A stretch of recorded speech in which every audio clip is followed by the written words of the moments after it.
तो आज हम बात करने वाले हैं एक ऐसी खबर के बारे में जिस खबर ने पूरी दुनिया को हिला के रख दिया है। और वो खबर ये है कि जो रशिया के जो प्रेसिडेंट हैं पुतिन, उन्होंने न्यूक्लियर वॉर करने का ऐलान कर दिया है। जी हाँ, उसकी वजह यह है कि रशिया को खूब मार पड़ी है यूक्रेन के अंदर और रशिया की आर्मी का इतना ज्यादा बुरा हाल हो चुका है कि उन्हें अपनी 2 मिलियन की रिजर्व में से 3 लाख लोगों को बुलाना पड़ गया है। और जो यूक्रेन के प्रेसिडेंट हैं ज़ेलेंस्की, उन्होंने कसम खा ली है कि वो रशिया के क्रीमिया के ऊपर हमला करेंगे और उसे वापस लेंगे। और ये गलती वर्ल्ड वॉर 2 के अंदर जर्मनी और जापान ने भी की थी कि उन्होंने अमेरिका की शिप्स के ऊपर हमला कर दिया था, जिसके रिजल्ट में अमेरिका ने जापान के ऊपर 2 न्यूक्लियर बॉम्ब्स गिराए थे, जिसके नतीजे में लाखों लोग मारे गए थे। और अब वही सेम गलती ज़ेलेंस्की करने जा रहे हैं और रशिया के क्रीमिया के ऊपर हमला करने जा रहे हैं। और जिसके नतीजे में पुतिन ने ये स्टेटमेंट दी है कि वो अब न्यूक्लियर अटैक करेंगे। और पुतिन ने ये तक कहा है कि वो मजाक नहीं कर रहे हैं, वो वाकई में न्यूक्लियर वेपन्स इस्तेमाल करेंगे। और पुतिन ने पार्शियल मिलिट्री मोबिलाइजेशन भी अनाउंस कर दी है। 3 लाख लोगों को बुला लिया गया है रशिया की मिलिट्री की हेल्प करने के लिए यूक्रेन के अंदर। पार्शियल मोबिलाइजेशन होती क्या है, इसको समझ लेते हैं। देखें, एक होती है जनरल मोबिलाइजेशन और दूसरी होती है पार्शियल मोबिलाइजेशन। अब जनरल मोबिलाइजेशन अगर रशिया करता ना, तो रशिया के जो रिजर्व्स है ना, वो है 2 मिलियन लोगों के। तो रशिया 2 मिलियन को बुला सकता है जनरल मोबिलाइजेशन करके, क्योंकि रशिया का जो लॉ है वो भी अलाउ करता है मोबिलाइजेशन को, सिर्फ इस सूरत में कि रशिया के ऊपर अटैक हो। यानी कि अगर जनरल मोबिलाइजेशन की जाती पुतिन की तरफ से तो 2 मिलियन लोगों को बुलाया जाता, लेकिन अभी सिर्फ पार्शियल मोबिलाइजेशन की गई है, यानी कि सिर्फ 3 लाख लोगों को बुलाया गया है। अभी पहली बार ये मोबिलाइजेशन रशिया के अंदर हुई थी 1941 के अंदर, जब जर्मनी ने इन्वेजन करने की कोशिश की थी सोवियत यूनियन की, जो कि रशिया का पिछला नाम था। और जिसके नतीजे में वहां पे जर्मन फोर्सेस तो हार गई थी रशिया के अंदर, उल्टा रशियन फोर्सेस घुस गई थी जर्मनी के अंदर और जर्मनी को इन्वेड कर दिया था रशिया और अमेरिका ने मिलके। अब इस मोबिलाइजेशन के अंदर 35 साल से कम लोगों को जो है वो सिर्फ बुलाया जाएगा। पहले ही रशिया 1,90,000 सोल्जर्स को भेज चुका है यूक्रेन के अंदर, और जिसमें से सैकड़ों सोल्जर्स रोजाना मारे जा रहे हैं। और ये सैकड़ों सोल्जर्स 7 महीनों से मारे जा रहे हैं, यानी कि अब इन सोल्जर्स की तादाद ऑलमोस्ट खत्म हो गई है। इसीलिए रशिया को 3 लाख रिजर्व्स को बुलाना पड़ा है। अब ये मैप आपके सामने शो हो रहा है, जिसमें आप पर्पल कलर की जगह जो देख रहे हैं वो पहले रशिया के पास था, लेकिन अब रीगेन कर लिया है यूक्रेन ने। यानी कि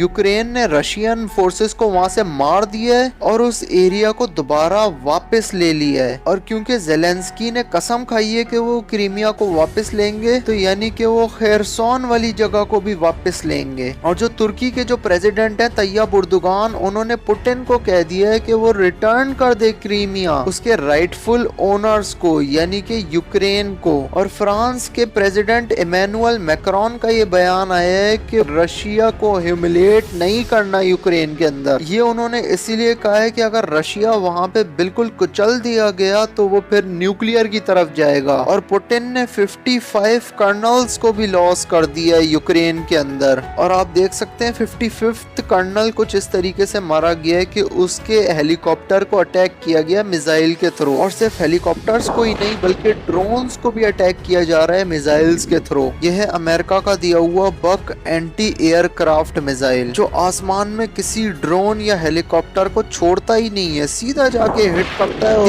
एंड कर देता है तमाम हेलीकॉप्टर्स और ड्रोन्स का, जिसकी वजह से रशिया की एयरफोर्स ने यूक्रेन में जाना ही बंद कर दिया है। यानी कि अब सिर्फ आर्मी का सपोर्ट रह गया है। और फिर आता है यूक्रेन का हिमार्स, और इसने तो इतनी तबाही मचाई है कि रशिया तंग आ गया है इससे। रशिया सिर्फ इन्हीं को ही तबाह करना चाह रहा है, जिसके चक्कर में रशिया ने फेक लकड़ी के बने हुए ट्रक्स को तबाह कर दिया है। क्योंकि यूक्रेन ने कुछ नकली लकड़ी के बने हुए हिमार्स भी खड़े कर दिए ताकि रशिया उन्हें देखे और तबाह करे और फिर वहां से चला जाए। और यूक्रेन के नेपच्यून मिसाइल ने डिस्ट्रॉय कर दिया है रशिया के फ्लैगशिप मॉस्कवा को। ये सबसे बड़ा शिप समझा जाता है रशिया का। और रशियन आर्मी रोजाना सैकड़ों गाड़ियां और सैकड़ों सोल्जर्स जो है वो लॉस कर रही है। और फोर्ब्स के हिसाब से यूक्रेन ने जो डैमेज किया है या फिर कब्जा किया है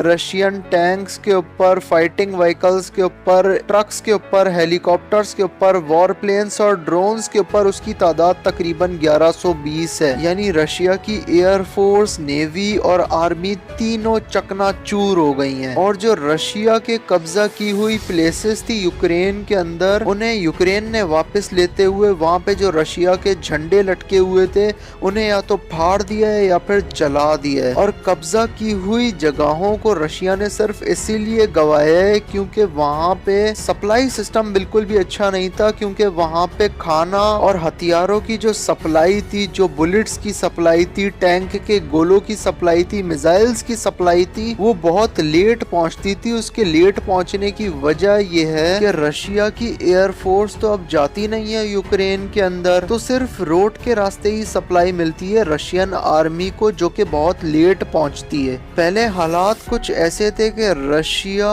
यूक्रेन का जो कैपिटल है, जो दारुल हुकूमत है कीव, उसके ऊपर कब्जा करने वाला था ताकि वो ज़ेलेंस्की को आउट ऑफ पावर कर सके, यानी कि उसकी हुकूमत गिरा सके। बट सिर्फ सप्लाईज ना होने की वजह से रशियन आर्मी आगे नहीं बढ़ पाई, क्योंकि बिना गोलियों के, टैंक के गोलों के और मिसाइल्स के वहां पे हमला नहीं किया जा सकता। तो जब पीछे से सप्लाई आती रशियन आर्मी को तो ही हमला किया जा सकता था, और सप्लाई बहुत ज्यादा लेट आ रही थी, जिसकी वजह से यूक्रेन की आर्मी ने ही फाइट बैक करते हुए अपने एरियाज को वापस लेना शुरू कर दिया है। और दूसरी वजह यह है कि जो रशिया की जो आर्मी है वो अपने न्यू सोल्जर्स को सिर्फ 1 महीने की ट्रेनिंग देकर ही मैदान में भेज रही है, जबकि 1 महीने की ट्रेनिंग से कुछ भी नहीं होता है, तो वो वहाँ पे बड़ी तादाद में मारे जा रहे हैं। और वाशिंगटन पोस्ट के हिसाब से 800 मिलियन के 40 बॉम्ब रेसिस्टेंट व्हीकल्स भी दिए जाएंगे। बॉम्ब रेसिस्टेंट व्हीकल्स का मतलब ये होता है कि उनके ऊपर किसी भी किस्म का बॉम्ब, चाहे वो माइन ही क्यों ना हो, वो असर नहीं करता। और यूक्रेन की जो स्ट्रेटेजी है रशियन आर्मी के खिलाफ वो यही है कि वो ब्रिजेस और सप्लाई लाइंस को टारगेट करके तबाह कर देते, ब्रिज को तबाह कर देते ताकि रशियन आर्मी उन तक पहुंच ही ना पाए, और सप्लाई लाइन को तबाह कर देते ताकि रशियन आर्मी तक सप्लाई लाइन ना पहुंच पाए। और उसके बाद फिर वो हमला कर देते रशियन आर्मी के ऊपर, जिसके नतीजे में रशियन आर्मी की लाशें भिज जाती। तो अब सवाल यही आता है कि क्या न्यूक्लियर वॉर होगी? तो मेरा मानना यह है कि अगर ज़ेलेंस्की क्रीमिया के ऊपर हमला करते हैं तो क्रीमिया के ऊपर हमला रशिया के ऊपर हमला होगा, और अपने डिफेंस में रशिया न्यूक्लियर का इस्तेमाल कर सकता है, क्योंकि अमेरिका ने भी वर्ल्ड वॉर 2 के अंदर जब जापान ने उनके शिप्स के ऊपर हमला किया था तो अमेरिका ने डिफेंस के नाम पे ही जापान के ऊपर 2 न्यूक्लियर मिसाइल्स गिराए थे, और वो 1945 के न्यूक्लियर थे, उस जमाने की टेक्नोलॉजी के हिसाब से बने हुए थे। अब 80 साल बाद उससे कई ज्यादा बेटर टेक्नोलॉजी है। तो उस जमाने में सिर्फ 2 न्यूक्लियर बॉम्ब्स की वजह से लाखों लोग मारे गए थे, और अभी रशिया के पास तकरीबन 3000 के करीब न्यूक्लियर मौजूद है। अगर रशियन आर्मी नाकाम होती है तो फिर रशिया अपनी इज्जत को बचाने के लिए न्यूक्लियर का इस्तेमाल भी कर सकता है अपने डिफेंस में। अभी तक यही न्यूज़ आई है, जब और न्यूज़ आएगी तो मैं वीडियो डाल दूंगा। बेल आइकन दबा के ऑल पे क्लिक कर दें, आपको नोटिफिकेशन आ जाएगा। मैं मिलूंगा अपनी अगली वीडियो में, तब तक के लिए गुड बाय।